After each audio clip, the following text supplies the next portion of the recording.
Alrighty, today I am going to show you how to make some unleavened bread. Now let's talk through our ingredients first.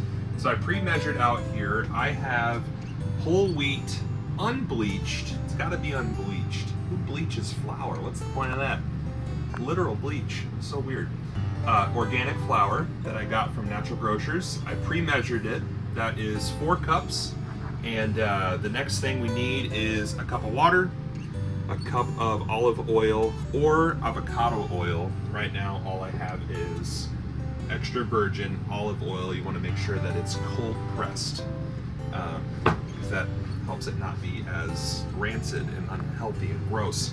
The water here comes from our reverse osmosis system that I just installed a few weeks ago, so we've got good clean drinking water, which has been really awesome. And then you need some salt. We use Redmond salt. It's packed with good trace minerals. I think there's like 70 some trace minerals. The table salt you would use at a restaurant is like 2 things. It's like sodium and something else. Salt is not bad for you, no matter what they tell you. So I've got the 4 cups of flour in here. So you just want to add everything in. Add in the cup of water. Add in the oil. We're going to need some more oil later. And then what I do is 2 tablespoons of the Redmond salt. Now you could put more salt if you want, if you like it really salty. Some people might think 2 tablespoons is too much. It's just kind of what I've come up with. Now you got to get your hands all nice and dirty. I'm bringing the flour over because we might need some more flour. And you might see here in a minute. You just want to get all dirty. You want to basically get the dough to a consistency where you can just pick it up out of the bowl and then set it there on the empty counter. So this is just kind of a process that I've done it enough times, you just kind of feel it out. Right now the dough is feeling like it's going to be maybe perfect, which is awesome. There's usually some loose flour at the bottom that you want to bring up to the front. To the top. I don't know what the front of a dough ball is. I'm starting to smell it. It's starting to smell really good. Oh yeah, this might be perfect. You might need to add more water. You might need to add a little bit more oil. It really all just depends. So, see this? I can pick it all up, right? It's exactly what you want. So I'm just gonna set that in the sink there. Now we're in an RV, not a lot of counter space, but there's enough space to knead the dough. Now I'm starting to feel that it needs a little bit more moisture. So I'm just gonna kind of make a little divot there. And I'm gonna get some more of our quality H2O. Just a little bit. Just to give it some more moisture. It was just feeling a little dry. Now what you want to do, there is a technique to this, and if you have crumbs that fall, ideally you have a dog like Maya to eat the crumbs. So I do a method, I have no idea if this is an actual name, but it's called the fold and press method, all right? So what you want to do, you want to fold the dough over and press. Fold it over, press. Fold, press. Fold, press. You get the idea. Now you want to do this until the dough gets nice and soft. Really, that kind of depends on what flour you use. This flour we use, I've tried many different flours, but this one's kind of like gritty feeling. And so I kind of just, I don't know, it's just kind of a feel thing. You'll have to do some trial and error. I am feeling that we need a little bit more flour, just a little bit. Sometimes you want to flour the surface that you're kneading the dough on.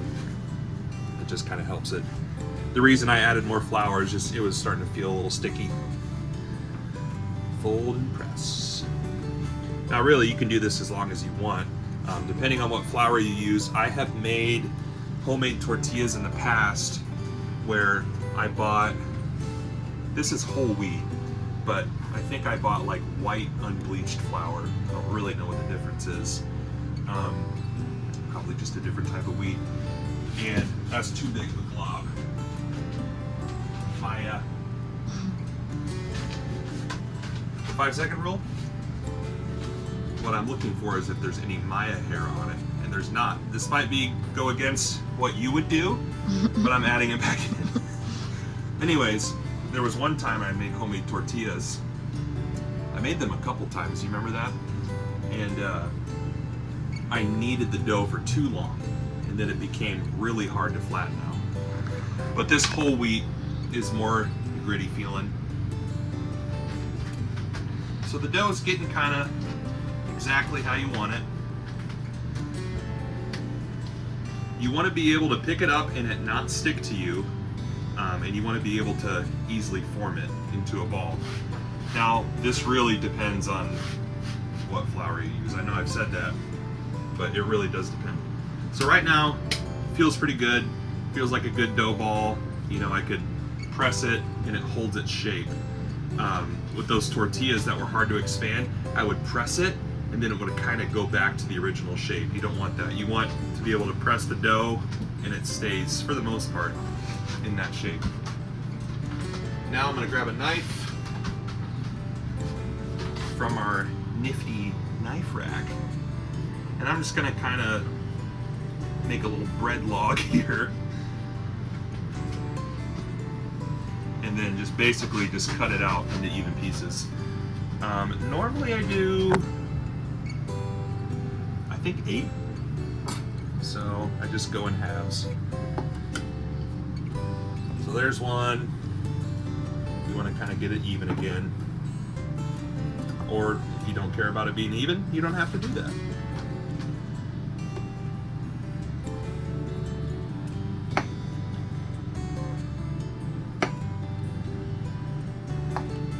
Now let me just see if this is going to be too big.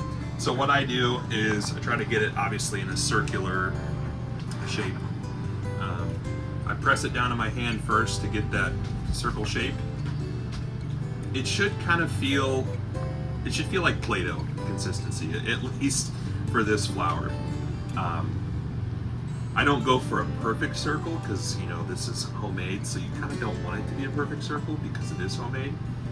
Put it down on the counter, and I just flatten it to about maybe, I don't know, 1/2 inch, 1/3 of an inch.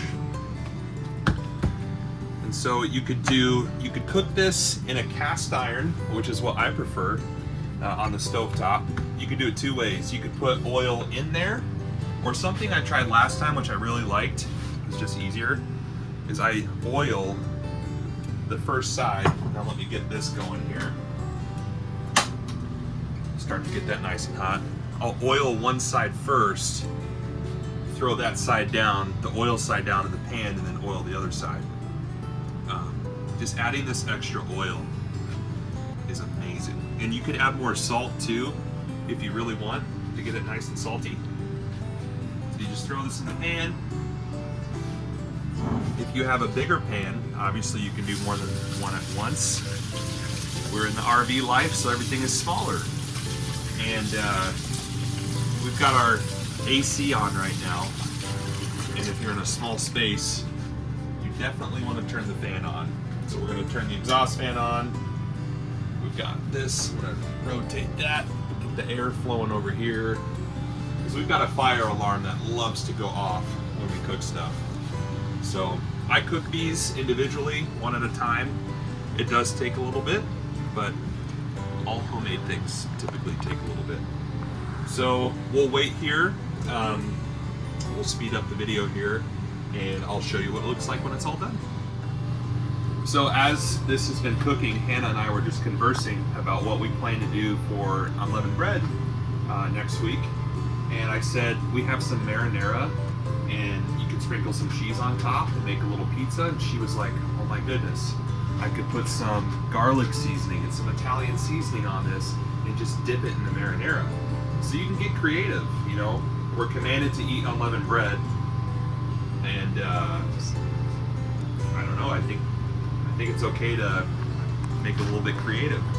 Let's check here. It's starting to smell smoky, so that's a good sign. Not quite, but flip it back over. But this is definitely the way to do it. Cooking it in the oven, I don't know. I feel like when you cook it in the oven, it becomes more of like a cracker. And this, you'll see, is like it's basically a really thick tortilla, basically is what it is. And this is out, you know, for a short enough time that it doesn't rise and, you know, there's no leaven in it. So it is delicious. Whoops. It's delicious. It's nutritious. It's good for you. I should have not cut on this because it makes lines, but there's a way to get that out. All right, so as you can see, I posted in the Unleavened Bread group that it gets really smoky. And I'm looking up at the lights in here and I see smoke, so if the fire alarm goes off, yeah. So let's give it a good flip here. I did add some more oil. Oh yeah, there we go. How good does that look? Doesn't that look just better in a pan? Oily, salty, delicious. Stay tuned for when we take a bite. All right, so we got the first one made. The next ones, since it's really hot and smoky, the next ones, they cook a lot faster. So let us go ahead and try this piece here. So it's still kind of doughy and hot. Delicious. Mmm. Yum. You want to try a bite? Sure. Should I still film? What do you think? Also, I don't know if you can see, you might want to have your local fire department on standby.